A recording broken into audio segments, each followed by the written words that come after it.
Potrerito de la calle 57.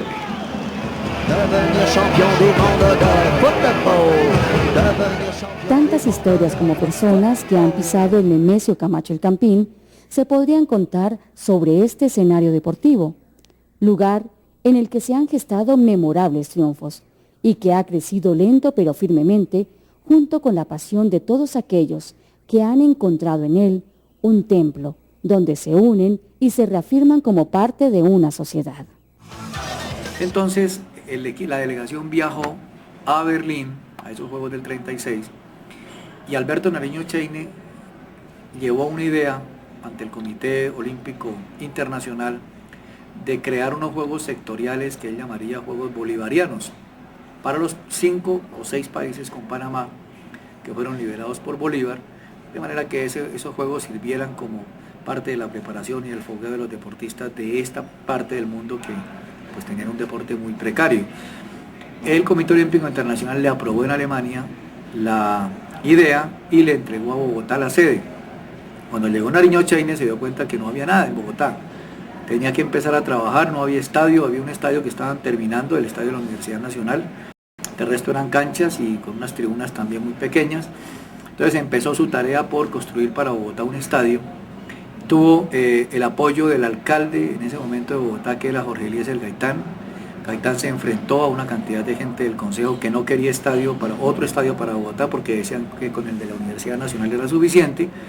Sin embargo, triunfó la idea del nuevo estadio y Gaitán le dijo a Alberto Nariño Cheine, le dijo que le daba para los juegos 250.000 pesos, solamente 250.000. El doctor Jorge Eliezer Gaitán se alió con un gran personaje, Luis Camacho Matiz, que era un ingeniero, era el que manejaba las cosas del tranvía de Bogotá, hijo de don Nemesio Camacho, que era el propietario de todos los terrenos, era una finca grande, unos terrenos verdes bellísimos que llamaba el Campín, precisamente porque la gente de Bogotá se iba a esos sitios a camping, que iban con las familias, y de ahí nació el nombre Campín. Y él, de don Luis Camacho Matiz, pues le dio la idea de que se hiciera un estadio en los terrenos de su papá. Él averiguó con el papá y el papá le entregó al municipio de Bogotá esos terrenos y ahí se edificó el estadio del Campín.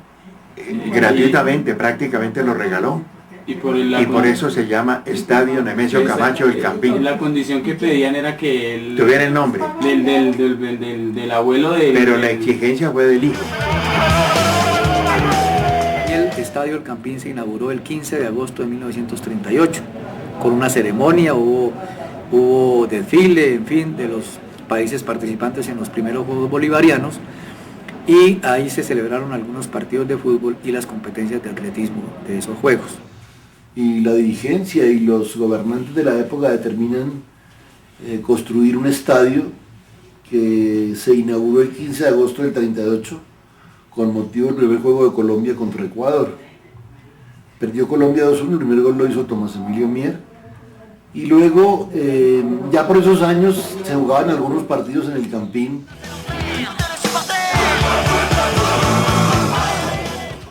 Y obviamente el Campín es el centro del fútbol en Bogotá. De pronto van cambiando algunas cosas. Yo recuerdo que los hinchas iban y se sentaban uno al lado del otro, el Santa Fe, y el partido era de olla y llevaban el pollo y no sé qué, se lo partían y disfrutaban. Era un espectáculo. Todavía no había, de pronto sí el hincha pues quería su club y todo, pero lo manifestaba de una manera mucho más sencilla y mucho menos violenta que lo que pasó muchos años después. Cuento que en los años, cuando yo vine en el año 48, 49, yo vine en el año 49, al Campín el 80 o 90% de la gente iba encorbatada, con vestidos de paño, muy elegantes, era la moda, encorbatado y con sombreros, los sombreros gardelianos y sombreros de la época, sombrero encocado. Van avanzando las épocas, van avanzando los periodos, y uno encontraba en la tribuna de occidental la gente cachaca con corbata. Ya en la tribuna oriental, donde iba la gente del pueblo, digámoslo así, ya iban de sport. pero iban con sus chaquetas de cuero, con sus suéteres, con sus bufandas y siempre con sombreros. Y hoy día todo el mundo va de sport al Campín. Yo hice ese ejercicio, es muy interesante conocer cuáles han sido las operaciones o las cirugías que le han hecho al Campín. Si uno lo recorre por los alrededores, puede darse uno cuenta qué se construyó primero. Entonces uno mira y se notan las fisuras, los cambios. Aquí esto fue el primer estadio del Campín, que era pequeñito, era la tribuna baja de Oriental y la tribuna, y toda la tribuna baja, sí, la de más arriba no, ¿qué? Occidental y de Oriental era la mitad. Uno alcanza a ver que hay unas gradas que están mal, o sea, aquí van unas gradas y las siguientes gradas están como desubicadas. Si ustedes lo miran desde Occidental van a ver eso. Y el Campín llegaba hasta la primera parte. Cuando construyeron la segunda, entonces hicieron las gradas de acceso en otro lado. Ahí se notan todos los cambios que le han hecho al Campín, los grandes cambios que fueron en 1900, pues la construcción en el 38 que se inauguró, la remodelación la primera en el 51 cuando el Dorado estaba en su apogeo, la época del Dorado del fútbol, entonces tuvieron que ampliarlo, y en el 67 la tercera remodelación con más tribunas arriba y con la iluminación.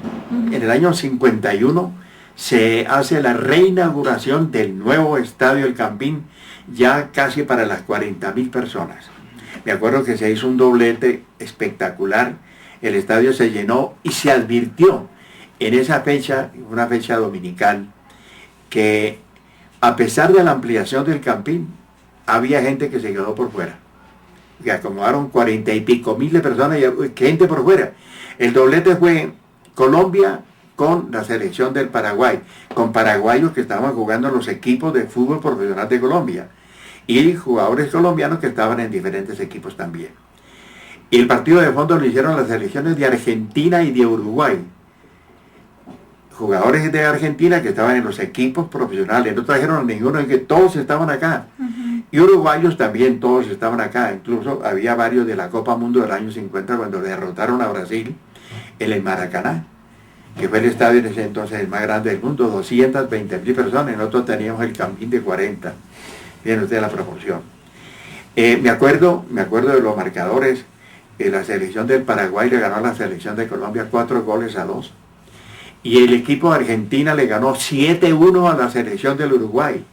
Pero en el equipo argentino había unos señores jugadores, estaba Julio Cosi, estaba Adolfo Pedernera, Alfredo Di Stéfano, el Pibe Real, Ángel Peruca, Néstor Raúl Rossi, el zurdo Rodríguez, bueno, figurones. Y de Uruguay estaba Schubert Gambetta, Taibo, estaba Zunino, que habían estado en la selección de Uruguay, que ganaron el Mundial del año 50. El Campín, porque Bogotá va creciendo obviamente, exige una nueva remodelación, que es la segunda remodelación, y esta se hace entre el año 65 y 69. Un partido Colombia-Rusia, justamente por aquello de que el empate de la Unión Soviética, el 4-4 del 62, se hace un partido Colombia-Rusia, gana Rusia 3-1, y ese ya se reinaugura el Campín en el año 69. Y luego se han hecho otras reparaciones del Campín, pero no se han hecho reformas estructurales, o sea, como quedó en el 69, así se ha mantenido. Sí, han hecho arreglos en camerinos, han hecho arreglos en las tribunas, en la silletería, de pronto en todo lo que tiene que ver con los palcos para los periodistas, en fin, eso sí ha hecho alguna mejora. Pero estructuralmente el estadio quedó en el 69 y como estuvo en ese año, así está hoy. Si sus muros hablaran, no cesarían de contarnos todo lo que ha sucedido a lo largo de su historia.